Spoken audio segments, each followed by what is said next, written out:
முதல் தமிழறிஞர் ஐயா அவ்வை நடராசன். அவரோடு நெருங்கி பழகக்கூடிய வாய்ப்பு எங்களுக்கு இல்லை என்றாலும் அவரின் ஒவ்வொரு அசைவுகளையும் நாங்கள் பார்த்து கொண்டுதான் இருந்தோம். ஏன்னா நான் ஐயா சிவாலய மோகனிடத்தில் வளர்ந்தவன். சென்னைக்கு போய் ஒரு 7 ஆண்டு காலம் அவரிடத்தில் தான் சைவத்தையும் தமிழையும் கற்றவன். அவ்வையா வீட்டில் என்னெல்லாம் நடக்கிறதோ அந்த ஒவ்வொரு தகவலும் சிவாலயத்திற்கு வந்துவிடும். ஏனென்றால் சிவாலயத்தில் இருந்து அவ்வையாவோடு மிக நெருக்கமாக பழகியவர் நாடறிந்த நல்ல பேச்சாளர் அண்ணன் சிவசதீஷ் அவர்கள்.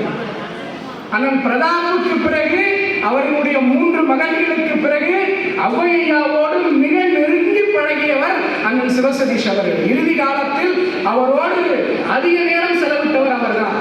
ஒவ்வொரு நாளும் அவரை சந்திக்கின்ற போது என்ன செய்திகள் எல்லாம் பகிர்ந்தாரோ, என்ன செய்திகள் எல்லாம் சொன்னாரோ அத்தனையும் எங்களோடு பகிர்ந்து கொள்வார். அப்படி அவ்வையாவினுடைய ஒவ்வொரு அசைவுகளையும் நாங்கள் கற்று வளர்ந்திருக்கிறோம். இந்த அழைப்பை பார்க்கும்போது எனக்கு ஒரு மகிழ்ச்சி வந்தது. நான் அதிலிருந்தே துவங்கலாம்னு நான் நினைக்கிறேன். ஒரு ஆளுநருக்கு தனி செயலாளர் கிடைக்கிறதுங்கிறது சாதாரண விஷயம் கிடையாது. ஒரு நல்ல மனைவி அமைவதை விட மிக முக்கியமான ஒன்று ஒரு தனி செயலாளர் அமைவது. அப்படி அவ்வையாவுக்கு அமைந்த ஒரு தனி செயலாளர் தான் அண்ணன் பிரதாப். ஞாயிற்றுக்கிழமை அவர் வரமாட்டார். ஒரு இலக்கிய நிகழ்ச்சி, பத்திரிகை தயாரிக்கணும். நானும் அண்ணன் சிவசதீஷ் அண்ணனும் இருக்கிறோம். சிவசதீஷ் அண்ணன் அவ்வையார்கிட்ட போய் கேட்குறாங்க, ஐயா பத்திரிகை போடணும், என்னன்னு போடுறதுங்க ஐயா? பத்மஸ்ரீன்னு போடவா, துணைவேந்தர்னு போடவா, முதுமுனைவர்னு போடவா, நான் என்னன்னு ஐயா போடட்டும் கேட்கும்போது அவ்வையா சொன்னாரு, எதுக்குப்பா இந்த அடையாளம் எல்லாம்? அவ்வை என்று போடுங்கள், அதை தாண்டி ஒரு அடையாளம் எங்களுக்கு தேவையா என்று அடைமொழிக்காய் வாழக்கூடிய தமிழறிஞர்களுக்கு மத்தியிலே அடைமொழிக்கு அடையாளமாய் வாழ்ந்த ஒரு தமிழறிஞர் இந்த மண்ணில் இருந்தார் என்றால் அவர்தான் அவ்வை நடராசனார் அவர்கள். தமிழ்நாட்டில் எத்தனையோ பல்கலைக்கழகங்கள் இருக்கு. நம்ம கூட சொல்லிக் கொள்ளலாம், நான் இந்த பல்கலைக்கழகத்தின் மாணவன், நான் இந்த பல்கலைக்கழகத்தில் படித்தவன் என்று நான் இந்த மேடையிலிருந்து சொல்லுகிறேன். தமிழ்நாட்டில் என்ன, இந்திய ஒன்றியத்தின் எந்த பல்கலைக்கழகமும் உருவாக்க முடியாத, எந்த பல்கலைக்கழகமும் உருவாக்க முடியாத அரசியல் ஆளுமைகளை, தமிழ் ஆளுமைகளை உருவாக்கிய ஒரு பல்கலைக்கழகம் என்றால் அது அவ்வை பல்கலைக்கழகம் தான். ஏனென்றால் அவர் தத்தெடுத்து வளர்த்த தமிழ் பிள்ளைகள் தான் இன்றைக்கு தரணியும் ஆளுகிறார்கள், தமிழையும் ஆளுகிறார்கள். ஒரு 100 ஆண்டு காலம் ஒரு தமிழ் இயக்கத்திற்கும் ஒரு அரசு இயக்கத்திற்குமான ஆளுமைகளை விட்டு சென்ற ஒரு பேரறிஞர் இந்த மண்ணில் இருந்தார் என்றால் அவர்தான் ஐயா அவ்வை நடராசன் அவர்கள். அன்னை தெரசா அவர்களை பற்றி சொல்லுகிற போது சொல்லுவார்கள், அவங்க பொது வாழ்க்கைக்கு வந்துட்டாங்க, திருமணம் பண்ணிக்கல, குழந்தையை பெற்றுக்கல. தமிழ்நாட்டிலிருந்து ஒரு கவிஞன் எழுதினார், நீங்கள் கருவுற்றிருந்தால் ஒரு குழந்தைக்கு மட்டும் தாயாகி இருப்பீர்கள், ஆனால் நீங்கள் கருணை உற்றதால் எங்கள் அனைவருக்கும் அன்னை ஆனீர்கள் என்று. நான் அந்த இடத்தில் அவ்வை நடராசன் ஐயாவை பொருத்தி பார்க்கிறேன். அவர் பெற்றெடுத்தது வேண்டுமானால் 3 ஆண் பிள்ளைகளாக இருக்கலாம், ஆனால் அவர் தத்தெடுத்து வளர்த்த தமிழ் பிள்ளைகள் தான் இன்றைக்கு தமிழ்நாட்டினுடைய தமிழ் இயக்கத்திற்கு, தமிழ் மொழிக்கு, தமிழ் பண்பாட்டுக்கு, கலாச்சாரத்திற்கு எதனேனும் ஒரு இழுக்கு என்றால் குரல் கொடுக்கின்ற இடத்தில் இருக்கிறார்கள் என்றால் ஒரு நல்ல தமிழ் பணியை இந்த மண்ணுக்கு ஐயா அவ்வை நடராசன் அவர்கள் செய்துவிட்டு சென்றிருக்கிறார் என்றுதான் நாம் சிந்தித்து பார்க்க வேண்டும். அவருடைய மறைவை இன்னமும் இணையத்தில் இருக்கு. நீங்க போய் தயவு செய்து காணொலியில பாருங்க. அவர் மறைஞ்சிட்டாரு. அவருடைய இறுதி ஊர்வலம் நடக்குது. அந்த வழி அனுப்பக்கூடிய அந்த சூழல் வரும்போது நான் தொலைக்காட்சியில பார்க்கிறேன். ஒரு பக்கம் ஐயா ஜெகத்ரட்சகன், இன்னொரு பக்கம் ஐயா கவிவேரரசு வைரமுத்து.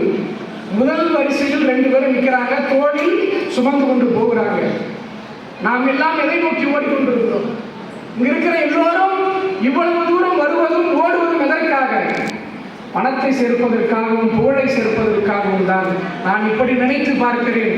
தமிழ்நாட்டினுடைய எல்லா செல்வந்தர்களையும் ஒப்பிட்டு பார்த்தாலும் முன்வரிசையில் இருக்கக்கூடிய ஐயா ஜெகத்ரட்சகன் ஒரு பக்கம், இந்த மண்ணில் கவிவேரரசு வைரமுத்துவை தாண்டி ஒரு கவிஞன் இனி ஒரு புகழை ஈடப் போவதில்லை. அந்த புகழுக்கு அடையாளம் சேர்த்த கவிவேரரசு வைரமுத்து ஒரு பக்கம், இந்த மண்ணில் பணத்திற்காக புகழுக்காக ஓடுகிற தமிழறிஞர்கள் மத்தியில் இந்த தேசத்தினுடைய பணமும் புகழும் அவர் காலடியில் மண்டி கிடந்தன என்றால் அதை தாண்டி ஒரு தமிழறிஞர் இந்த தமிழுக்காகவும் தமிழ் மண்ணுக்காகவும் உழைத்திருக்க முடியுமா என்கின்ற பார்வைதான் அந்த சூழலை பார்க்கின்ற போது எங்களுக்கு கிடைத்தது. கம்பராமாயணம் நீங்களா படிச்சிருக்கீங்க. அதுல தசரதன் முடிவு பண்றான் கம்பனுக்கு தன்னுடைய மகனுக்கு முடிசூட்டணும், ராமனுக்கு வசிட்டனை அழித்து உறுதிப்பொருள் சொல்லணும் அப்படிங்கிறது நீங்க பாடத்துல படிச்சிருக்கீங்க. 14 உறுதிப்பொருளை வசிட்டன் சொல்லுகிறான். அது முக்கியமான ஒரு உறுதிப்பொருள் என்னன்னா, வசிட்டர் ராமனுக்கு சொல்லி கொடுக்கிறாரு, யாரோடும் பகை கொள்ளலன் என்றபின் போர் ஒடுங்கும் புகழ் ஒடுங்காது தன் தார் ஒடுங்கல் செல்லாது அது தந்த பின் வேரோடும் கெடல் வேண்டல் உண்டாகும். இது ராமனுக்கு சொன்ன புரிதி பொருள் அல்ல. ஒவ்வொரு அரசுக்கும் ஒவ்வொரு ஜனநாயக நாட்டுக்கும் இந்த ஜனநாயகத்தின் மீது நம்பிக்கை கொண்டிருக்கிற ஒவ்வொரு அரசாங்கத்திற்கும் கம்பன் சொன்ன செய்திதான். ஆனால் நான் இப்படி நினைத்து பார்க்கிறேன், கம்பன் எழுதிவிட்டு போன அந்த இலக்கணத்திற்கு இலக்கியமாய் வாழ்ந்த ஒரு தமிழறிஞர் என்றால் அது ஔவை நடராசன் ஐயா மட்டும்தான். ஏனென்றால் ஒரு அரசு மாறுது, ஒரு அரசு மாறி இன்னொரு அரசு வரும்போது என்ன ஆகும்? முதல் வேலை அரசு துறை செயலாளர் மாத்துறது தான், ஆட்சியரை மாத்துறது தான். இது விதி இல்லாம நடந்துகிட்டே இருக்கு. ஆனால் நீங்க நினைச்சு பாருங்க, எம்ஜிஆர் அதிகாரத்தில் இருந்த போதும் ஔவை ஐயா உயர் பதவியில் இருந்தார். டாக்டர் கலைஞர் அவர்கள் முதல்வராக இருந்த போதும் உயர் பதவியில் இருந்தார். அம்மையார் ஜெயலலிதா அவர்கள் முதல்வராக இருந்த போதும் உயர் பதவியில் இருந்தார். முதல்வர்கள் மாறினார்கள், ஆனால் ஒருபோதும் தன் தமிழுக்கான அடையாளங்களில் இருந்து அவர் இறங்காமல் இருந்தால் அதிகாரம் மாறலாம், கொள்கை மாறலாம், ஆனால் அவரின் தமிழ் பற்றுக்கு இந்த தமிழ்நாட்டின் தலைமைகள் தலைவணங்கி அவரை அந்த அதிகாரத்தில் அமர்த்தின என்றால் அதுதான் ஔவையா இந்த தமிழ் உலகிற்கு செய்து காட்டிய, வாழ்ந்து காட்டிய மிகப்பெரிய கொடுப்பனை என்று நான் நினைக்கிறேன். ஔவை நடராசன் நம்ம மாணவர்களுக்கு என்ன தோண்டி இருக்கோம், ஔவையாரினுடைய மரபொழி போல அப்படிங்கிற ஒரு சந்தேகம் இருக்கும். தமிழ் பெண்பாற் புலவர்களை பற்றி அதிகம் பேசியவர்கள் குறைவு. ஆனால் அதை பற்றி ஆய்வு செய்து முதுமுனைவர் பட்டம் வாங்கியவர் தான் ஐயா ஔவை நடராசன். ஔவையாரை பற்றி ஒரு வித்தியாசமான பார்வையை தமிழ் உலகிற்கு வைத்தவர் ஐயா நடராசன் தான். ஏன் தெரியுமா? அவர் தான் சொல்லுவாரு, உலக இலக்கியங்களை எல்லாம் மேற்கோள் காட்டி சொல்லுவாரு, இந்த உலகத்துல எல்லா போர்களும் மூண்டுவதற்கு காரணம் பெண்கள் தான். பெண்களால் தான் இந்த மண்ணில் 90% போர்கள் நடந்திருக்கின்றன. அது சொல்லிட்டு ஔவை சொல்லுவார், இந்த மண்ணில் எல்லா போர்களும் பெண்களால் நடந்திருக்கலாம், ஆனால் ஒரு போரை தடுத்து நிறுத்திய பெரும் வரலாறும் புகழும் உண்டென்றால் அது தமிழினத்திற்கு மட்டும்தான் உண்டு.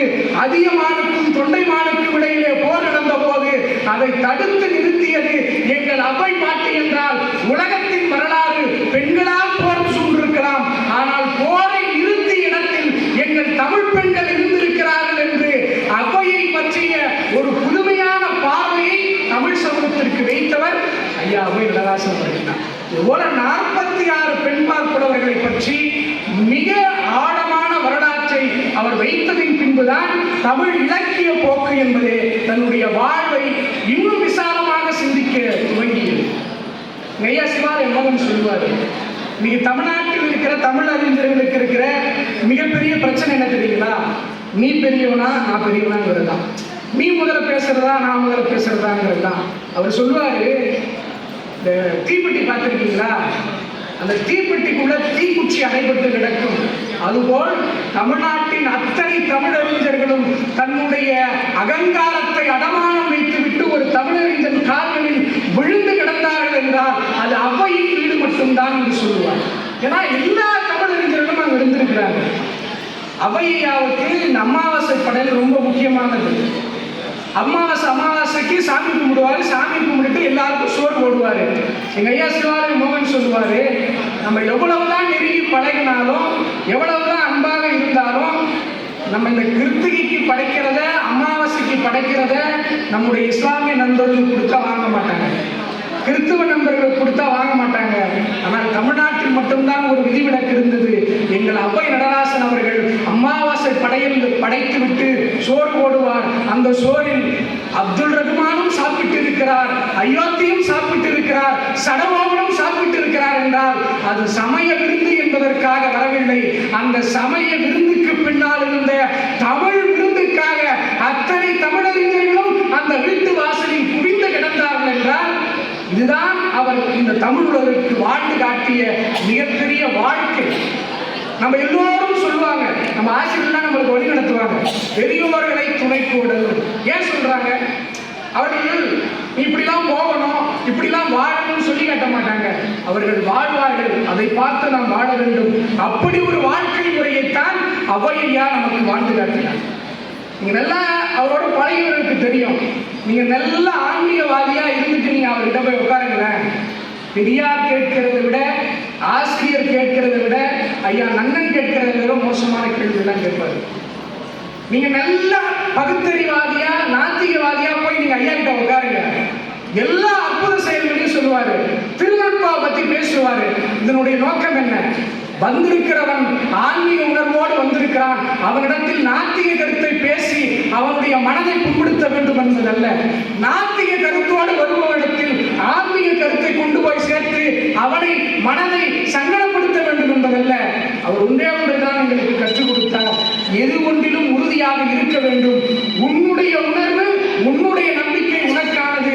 நீ கடவுள் மறுப்பு கொண்டிருக்கிறாய் என்றால், கடவுள் நம்பிக்கை இருக்கிற ஒருவனை எந்த விதத்திலும் அவன் உணர்வுக்கு நீ மதிப்பளிக்க வேண்டும். அந்த அடிப்படையில் உன்னுடைய நட்பு தொடர வேண்டும் என்பதற்காகத்தான் ஒவ்வொரு தமிழறிஞர்களையும் அவர் பக்குவப்படுத்தினார். அது முக்கியமான ஒருத்தர் தான் ஐயா வைரமுத்து. வைரமுத்து அவர்களிடத்துல ஐயா எப்படியெல்லாம் பழகி இருக்கிறார்கள் பேசுறதுக்கு ஒரு தனி அமர்வே தேவை. ஏன்னால் அந்த அளவிற்கு அவரிடத்தில் கடுமையாகவும் பேசியிருக்கிறார், கடுமையாகவும் வழி நடத்தியிருக்கிறார், அன்பாகவும் வழி நடத்தியிருக்கிறார்.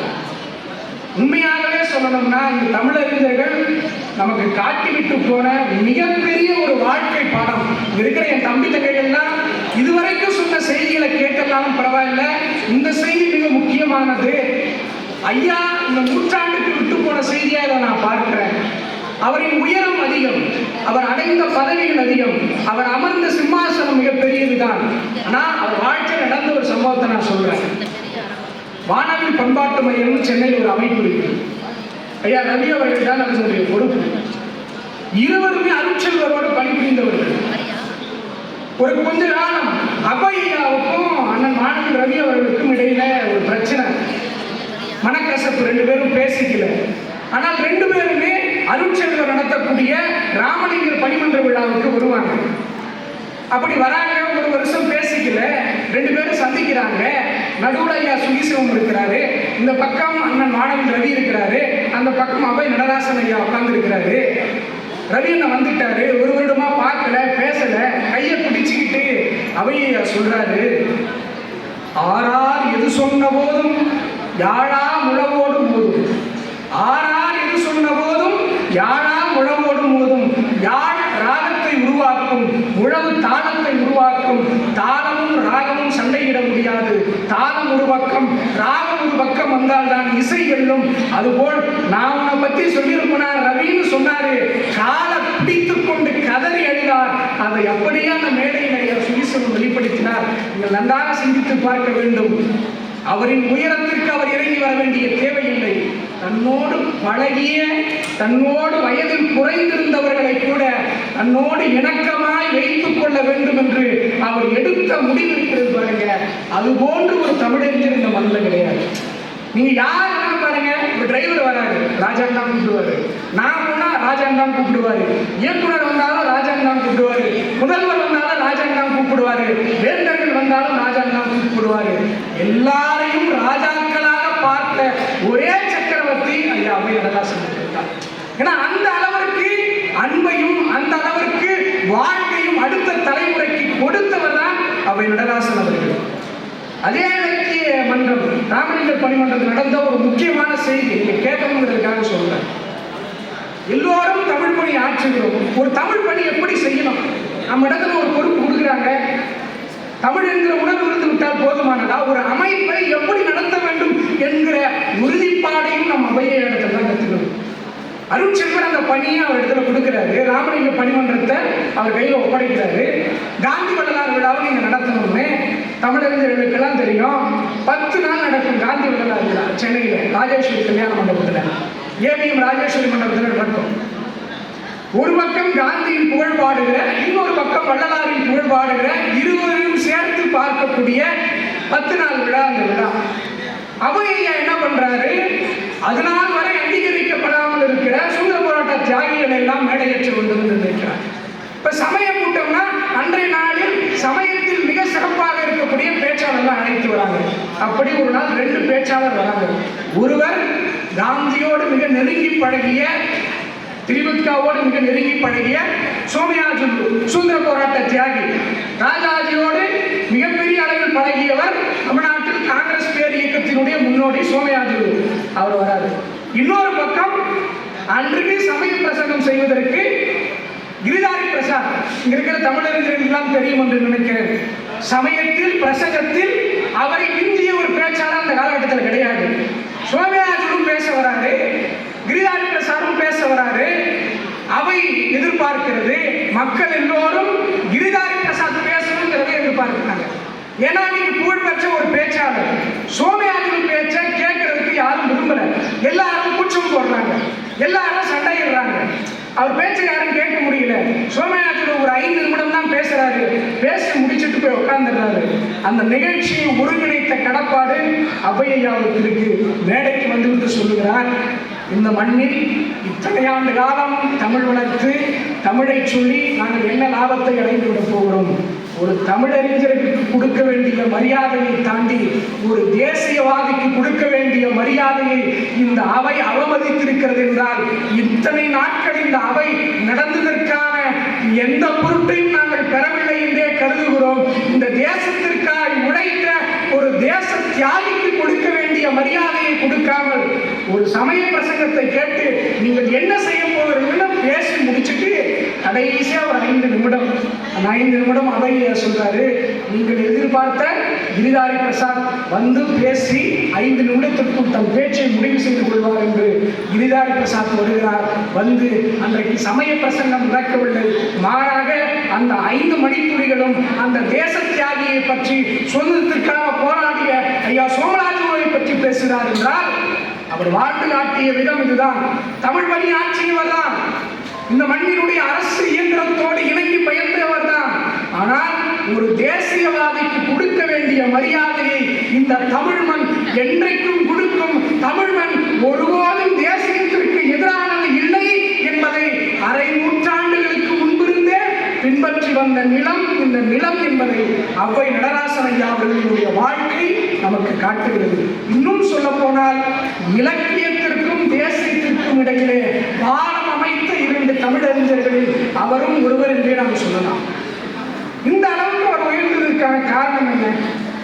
இந்த அடையாளம் யாரால் வந்தது? இந்த உணர்வு யாரால் வந்தது? யார் கொடுத்த தைரியம் இது? அவையிட்ட நாங்கள் பலமுறை கேட்டிருக்கிறோம். அவர் சொன்னார், பெரியார் இல்லாமல் இருந்திருந்தால், அண்ணா இல்லாமல் இருந்திருந்தால், கலைஞரை நான் சந்திக்காமல் போயிருந்தால் என் தலைமுறையே காணாமல் போயிருக்கும் என்று அந்த 3 தலைவர்களோடு அவர்களுக்கும் இருந்த தொடர்புகளை மட்டும் சொல்லி நான் என் பேச்சை நிறைவு செய்யலாம் என்று நினைக்கிறேன். தந்தை பெரியாரை பற்றி ஐயா மிக தீவிரமாக பேசியிருக்கிறார். இங்கு தமிழ் படிக்கக்கூடிய தமிழ் மாணவர்களுக்கு நான் சொல்லுகிறேன், உங்கள் வாழ்க்கையில் நீங்கள் எந்த நூலை படிக்கவில்லை என்றாலும் பரவாயில்லை, ஒரே ஒரு முறையேனும் இந்த புத்தகத்தை படித்து விடுங்கள். ஆசிரியர் எழுதிய தமிழுக்கு என்ன செய்தார் பெரியார். இந்த நூலில் எத்தனையோ அறிஞர்கள் வாழ்த்துறை வழங்கியிருக்கலாம். ஆனால் இந்த நூலினுடைய முகப்புரையில் ஆசிரியர் அவர்கள் ஒரே ஒருவரிடம் மட்டும்தான் வாழ்த்துறை வாங்கினார். அவர்தான் ஐயா அவை நடராசன் அவர்கள். இந்த நூலை முழுமையாக நீங்கள் படிக்கவில்லை என்றாலும் பரவாயில்லை, பெரியார் இந்த மொழிக்கு என்ன செய்திருக்கிறார் என்பதை அவரை தாண்டி வேறு யாரும் சொல்ல முடியாது. வரலாற்று செய்திகளோடு, வரலாற்று ஆவணங்களோடு பெரியார் இந்த மண்ணுக்காட்சிய பங்களிப்பை அவர் செய்திருக்கிறார். 2 மாதத்திற்கு முன்பாக இயக்குனர் அவர்கள் எனக்கு அழைத்து பேசினார். தம்பி, உனக்கு ஒரு மிகப்பெரிய பொறுப்பு கொடுக்க போகிறேன் என்றார். அண்ணா சொல்லுங்க, என்ன பொறுப்புன்னு கேட்டேன். மதுரையில் உலகத்தமிழ் சங்கத்தில் மாணவர்களுக்கு பயிற்சி பாசனம் நடத்த போகிறோம். சரிங்க, நானும் பல ஆண்டுகள் கலந்துருக்கிறேன். இந்த முறை நீ பயிற்சியாளராக போகிறேன்னு சொன்னார். எனக்கு சந்தோஷமா இருந்தது. பல ஆண்டுகள் அதில் மாணவராய் நான் பங்கேற்றேன். இந்த முறை பயிற்சியாளராய் போகிறேன் என்கிற சந்தோஷம் இருந்தது. சரி, நான் யாரை பற்றி பேசணும் அப்படின்னு கேட்டேன். பெரியாரை பற்றி பேசணும்பா அப்படின்னு. ஆனால் பெரியவங்கெல்லாம் இருக்கிறாங்க, எனக்கு நீங்க கலைஞரை பற்றி கொடுங்க, இல்லைன்னா திருவிக்காவை பற்றி கொடுங்க, ஏதாவது ஒரு தமிழறிஞர்களை பற்றி கொடுங்க, நான் வாங்கிக்கிறேன்னு சொல்லும் போது அவர் சொன்னார், நான் எத்தனையோ பேரிடம் சொன்னேன், எல்லோரும் பயந்து ஒதுங்கி விட்டார்கள். அதை நீதான் பேச வேண்டும், நீதான் பேச வேண்டும் என்று உறுதியாய் சொன்னார். சொல்லிவிட்டு ஒரு தலைப்பை சொன்னார், இந்த தலைப்பில் தான் நீ பேச வேண்டும் என்று. இவர் தமிழர் இல்லை என்றால் எவர் தமிழர் என்று மதுரை தமிழ்ச்சங்கத்திலே 100 மாணவர்கள் முன்பாக தந்தை பெரியார் தமிழுக்கு ஆற்றிய அந்த உணர்வை அடுத்த தலைமுறைக்கு கொண்டு போய் சேர்க்க வேண்டும் என்று நான் நினைத்து பார்க்கிறேன். அவங்க தாத்தா துரைசாமி பிள்ளை துவங்கி அந்த தீபம், எங்கள் ஐயா அவை நடராசன் கையில் ஏந்தி அந்த தீபம் இன்றைக்கு எங்கள் அண்ணன் அருள் கையில் ஏந்தி இருக்கிறார். அதை அடுத்த தலைமுறை கைகளில் இந்த மண்ணில் பெரியாருக்கு ஒரு இழுக்கு என்றால், இந்த மண்ணில் திராவிட இயக்கத்திற்கு ஒரு இழுக்கு என்றால், தமிழுக்கு இழுக்கு என்றால், அந்த குடும்பம் உடனடியாக ஏதேனும் ஒரு இடத்தில் தன் பணியை செய்து கொண்டே இருக்கும் என்பதற்கான சாட்சியம் தான் இது போன்ற அமைப்புகள். பெரியார தந்தை பெரியார்னு கூப்பிடுறோம். ஏன் தந்தை பெரியார்னு சொல்றோம்? ஐயாவிடத்துல என்ன சிவசதீஷ் கேட்ட நேர்காணல், தந்தை பெரியார்னு ஏன் சொல்லணும்? எல்லாரும் எவ்வளவோ விளக்கம் தந்திருக்கிறார்கள். ஆனால் ஒரு நிறைவான விளக்கத்தை அவை ஐயா மட்டும்தான் கொடுத்திருக்கிறார். 2 செய்தி அவர் உதாரணமா சொல்றாரு. ஒன்று, 1930களில் திருவையாறுல தியாகராசர் உற்சவம் நடக்குது. அந்த உற்சவத்துல இசை கச்சேரி நடக்குது.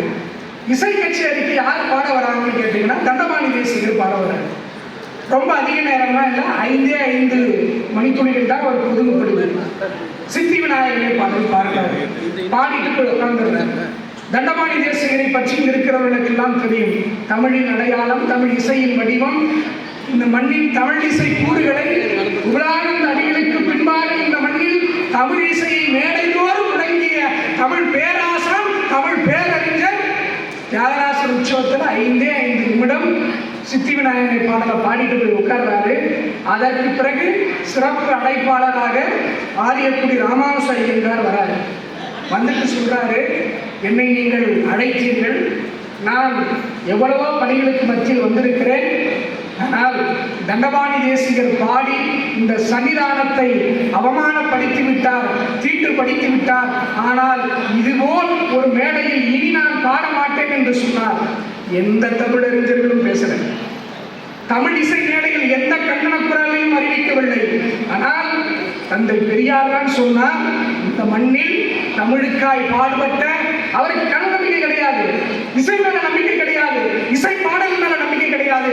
பெரியார் சொன்னார், தமிழ்நாட்டு மேடைகளில் தமிழ் இசைத்துறையில், தமிழ் இலக்கியத் துறையில் உயர்ந்து நிற்கிற தண்டபாணி தேசிகருக்கு அந்த உரிமை இல்லை என்றால் தமிழ்நாட்டில் வேறு எவனுக்கும் அந்த உரிமை இல்லை என்று முதலாக குரல் கொடுத்தது ஒரு தந்தையின் மனம். அது தந்தை பெரியாரின் மனம் என்றால் அவரை தந்தை என்று அழைக்காமல் வேறு யாரை நாங்கள் தந்தை என்று அழைப்பது என்று சொன்ன மண் இந்த மண்.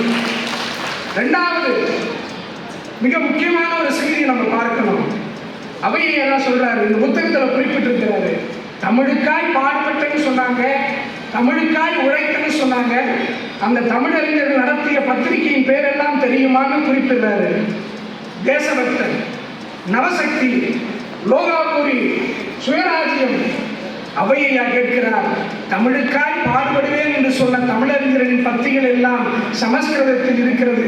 ஆனால் தந்தை பெரியார் நடத்திய பத்திரிகைகளின் பெயரை பாருங்கள்.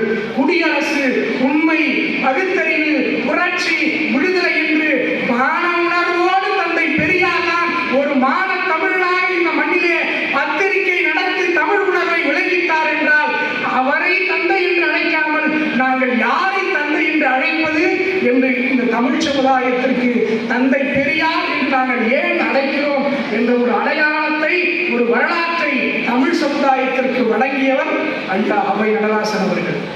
கலைஞரோடு அவை ஐயாவுக்கு இருக்கிற அந்த பழக்கம் இருக்கு பாருங்க. ஒரு தனி அமர்வாக அதை வைக்கலாம். ஏன்னா உலக தமிழ்ச்சங்க மாநாடு, துணைவேந்தர்கள் மாநாடு, அதன் பிறகு ஏற்பட்ட அரசியல் மாற்றம், ஐயா பொன்ன வைகோவை துணைவேந்தராக கொண்டு வந்தது, எத்தனையோ வரலாற்று செய்திகள் இருக்கிறது. அதையெல்லாம் மிகப்பெரிய ஒரு அரசியல் வாசிப்பாக, ஒரு அரசியல் கருத்தரங்காகவே நடத்தலாம், அந்த அளவுக்கு இருக்கிறது. ஆனால் குறிப்பிட்ட 2 செய்தியை நான் இங்க சொல்றேன். பாரதிதாசன் பல்கலைக்கழகத்திற்கு துணைவேந்தரை நியமிக்கணும். தமிழ்நாட்டின் முதலமைச்சராக தலைவர் கலைஞர் இருக்கிறார். ஒரு தேர்வு குழுவை உருவாக்குறாரு. 3 பேர் அந்த தேர்வு குழுவில் இருக்கிறாங்க.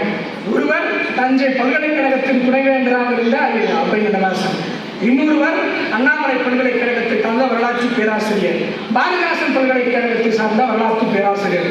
இந்த 3 பேரும் தேர்வு குழு தான் பாரதிதாசன் பல்கலைக்கழகத்திற்கு யார் துணைவேந்தர் என்பதை தேர்வு செய்யணும். தேர்வு பண்ணிட்டாங்க.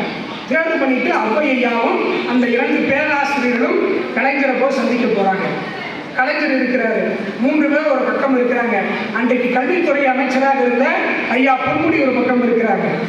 தேர்வு குழு சொல்லுது, ஐயா நாங்கள் பல்கலைக்கழகத்திற்கு துணைவேந்தரை தேர்வு பண்ணிட்டோம், தேர்வு பண்ணியாச்சு, நீங்க ஒப்புதல் கொடுத்தீங்கன்னா நாங்கள் அறிவிச்சிடலாம் அப்படின்னு. முதல்வர் சொல்றாரு, தேர்வு குழு தேர்ந்தெடுத்ததின் பின்பாக அதில் ஒரு முதல்வருக்கு என்ன வேலை இருக்கிறதுன்னு கேட்கிறார். நீங்க பார்க்கலாம், அதிகாரத்தின் உயரத்தில் இருந்த முதல்வர் அதில் தலையிட்டு தனக்கு விருப்பமான ஒருவரை கொண்டு வந்திருக்க முடியும். ஆனால் ஒரு முதல்வர் சொல்லுகிறார், ஒரு தேர்வு குழு தயாரித்ததை நான் எப்படி தலையிட முடியும்? நீங்கள் யாரை தேர்வு செய்தீர்களோ அதை ஆளுநரிடம் சொல்லுங்கள், ஆளுநர் அறிவிப்பார் என்று ஐயா ஒப்புதல் வழங்கிட்டார். இங்கிருந்து ஆளுநர் மாலைக்கு வழங்கி போகுது. ஆளுநர் மாலைக்கு தேர்வு குழுவை சார்ந்த 3 பேர் போகிறார்கள். தமிழக அரசின் சார்பாக அன்றைய கல்வித்துறை அமைச்சராக இருந்த ஐயா பொன்முடி போகிறார். போய் உட்கார்றாங்க. ஆளுநர் சொல்லுது, இங்க இருக்கிற மாணவர்கள் சிந்திக்கணும், இங்க இருக்கிற தமிழறிஞர்கள் சிந்திக்கணும், பத்திரிகையாளர் சொல்ல சிந்திக்கணும். அன்றைய ஆளுநர் பேசியதை இன்றைய வரலாற்று பக்கங்கள் மீண்டும் ஒரு முறை மீள்வாசிப்பு செய்ய வேண்டும். அங்கு அவ்வை நடராசன் அவர்கள் அந்த கோப்பை தந்தபோது அன்றைக்கு தமிழ்நாட்டினுடைய ஆளுநராக இருந்த சுதீர் சிங் பர்னாலா ஒரு 3 வார்த்தைகளை அவ்வையாரிடம் சொல்லுகிறார். Your chief minister is a learned man. உங்கள் முதல்வரை போல ஒரு கற்றுத் தேர்ந்த முதல்வரை நாங்கள் பார்த்ததில்லை. Your chief minister is master in literature. இலக்கியத்தில் இப்படி ஒரு ஆழங்கால் பெற்ற முதல்வரை இந்திய ஒன்றியத்தில் நாங்கள் பார்த்ததில்லை. Your chief minister knows much about the education from the primary class to the university. ஆரம்ப கல்வி முதல் பல்கலைக்கழக கல்வி வரை எதை பாடத்திட்டமாக கொண்டு வர வேண்டும் என்கிற அறிவு உங்கள் முதல்வரிடம் இருந்தது என்று ஒரு ஆளுநர் சொல்லுகிறார். இந்த முதல்வர் ஒப்புதல் அளித்த ஒரு கோப்பை ஒரு மாநிலத்தின் ஆளுநராக இருந்து அதற்கு ஒப்புதல் தர வேண்டிய பெருமையை தாண்டி வேறு என்ன பெருமையை என் வாழ்க்கையில் நான் சாதித்துவிட போகிறேன் என்று பேசிய ஆளுநர்கள் இந்த மண்ணில் இருந்திருக்கிறார்கள். தேர்வு குழு இந்த மண்ணில் இருந்திருக்கிறது.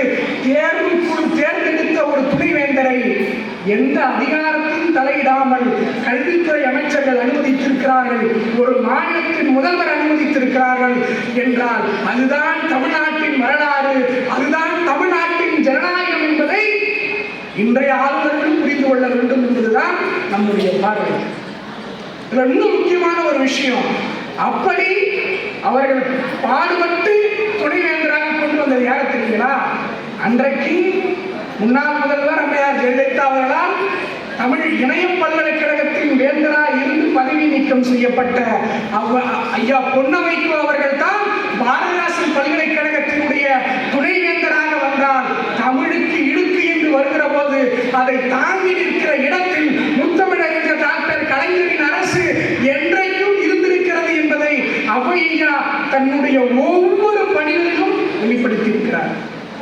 அடுத்து ஒரு முக்கியமான செய்தி, திமுக என்றைக்கெல்லாம் ஆட்சி கட்டில் ஏறுகிறதோ, திராவிட முன்னேற்ற கழகம் என்றெல்லாம் அரியாசனைக்கு வருகிறதோ அப்போதெல்லாம் தூய தமிழ் பெயரில் நிலப்பெயர்களை மாற்றக்கூடிய அந்த சூழல் வரும். அப்படி கலைஞர் ஒரு நிலப்பகுதியின் பெயரை மாற்றாரு. திண்டுக்கல் பக்கத்துல குஜிலிப்பாளையம் அப்படின்னு ஒரு தலைவர் என்ன நினைக்கிறாரு, என்ன குஜிலிப்பாளையம் தமிழ் பேர் மாதிரி கிடையாது, தமிழ்ல மாற்றணும்னு சொல்லி என்ன பண்றாரு, குஜிலிப்பாளையம் என்பதை குறிஞ்சிப்பாளையம் மாத்துறாரு. ஐயா எந்த சிறுமையில் இப்படி பண்றாருன்னு கேட்டா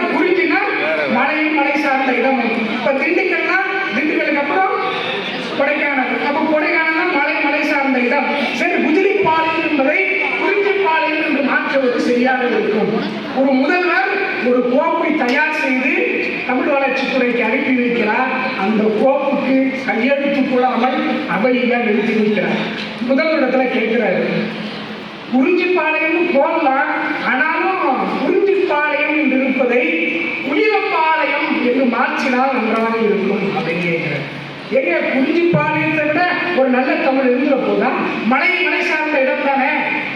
குதிரிப்பாளையம் குறிஞ்சிப்பாளையம் என்று ஆனால் என்ன? அவையா சொல்றாரு, குறிஞ்சி மலை சார்ந்த இடம், அது தமிழனுக்கே உரித்தான ஒரு வரலாற்று சான்று. ஆனால் திண்டுக்கல் மாவட்டத்தில் அந்த குதிரிப்பாளையம் என்பது குஜராத்தில் இருந்து குடிபெயர்ந்து வந்த சௌராஷ்டிரர்கள் அதிகமாக வாழக்கூடிய பகுதி. அந்த பகுதிக்கு நீங்கள் குறிஞ்சிப்பாளையம் என்று வைத்தால் அடுத்து வராத தலைமுறைகள் அவர்களை தமிழர்களாகவே கருதுவார்கள். ஆகவே அந்த குயிலப்பாளையம் என்று நீங்கள் வைக்கின்ற போது அந்த பெயர் மாற்றத்திற்கு பின்னான வரலாறு இவர்கள் குடிபெயர்ந்து வந்தவர்கள் என்று சொல்லுகிற போது ஒரு மாநிலத்தின் முதல்வர் அதை ஏற்றார். சொல்லக்கூடிய உயரத்தில் ஒரு இயக்குனர் இருந்தார் என்றால் அந்த ஜனநாயகம் புத்தமிழறிந்த டாக்டர் கலைஞர் முதல்வராக இருந்தபோது இருந்தது, ஐயா அவை நடராசன் அவர்கள் இயக்குனராக இருந்தபோது இருந்தது என்பதை நாம் எண்ணி பார்க்க வேண்டும். நான் நிறைவா ஒரு 2 செய்திகளோடு முடிக்கிறேன். தலைவர் எல்லாரையும் உடன்பிறப்பே அவையிடம் இருக்கிற சிறப்பே அதுதான். யார் வேணுமானாலும் எவ்வளவு விளக்கம் வேண்டுமானாலும் தந்திருக்கலாம். இவர் ஏன் தலைவர் உடன்பிறப்பேன்னு அழைக்கிறார்? ஏன் எல்லாரும் உடன்பிறப்பேன்னு அழைக்கிறாரு? அவையா அவருக்கு ஒரு பதில் சொல்றாரு. அண்ணாவுக்கு தம்பிகளுக்கு கடிதம் எழுதுகிற பழக்கம் இருக்கு. அண்ணா என்ன தம்பிகளுக்கு மட்டுமா கடிதம் எழுதினார்? அதில் தங்கைகள் இல்லையா, அக்காக்கள் இல்லையா, முதியவர்கள் இல்லையா, பெரியவர்கள் இல்லையா? தம்பிகளுக்கு கடிதம் என்றால் ஒருவரை மட்டும்தான் சாரும். உடன்பிறப்பே என்று சொன்னால் அது அண்ணனையும் சாரும், தம்பியையும் சாரும், முதியவரையும் சாரும், பெற்றோர்களையும் சாரும், குழந்தைகளையும் சாரும் என்பதனால் உடன்பிறப்பே என்று தலைவர் எழுதினார். அந்த உடன்பிறப்பே என்ற சொல்லுக்கு பின்னால் ஒரு உணர்வுபூர்வமான உறவுமுறை இருக்கிறது என்று ஒரு புதுமையான விளக்கத்தை அவையா அன்றைக்கு தந்தார்.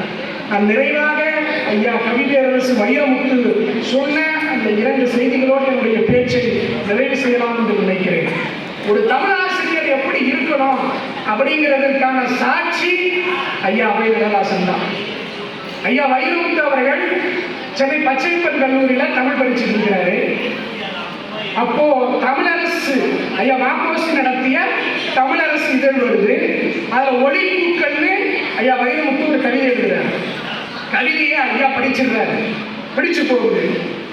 பிறகு பச்சையப்பன் கல்லூரிக்கு ஒரு சிறப்பு அழைப்பாளராக ஐயா போகிற போது வைரமுத்து எங்கே இருக்கிறார், எந்த வகுப்பில் படிக்கிறார் என்று தெரிந்து கொண்டு வகுப்பறைக்கு சென்று அவரை வாழ்த்திவிட்டு வந்தார். வைரமுத்து சொன்னார், வாழ்த்த வேண்டிய இடத்தில் நான் இல்லை, ஆனால் வாழ்த்த வேண்டிய உயரத்தில் அவர் இருந்தார்.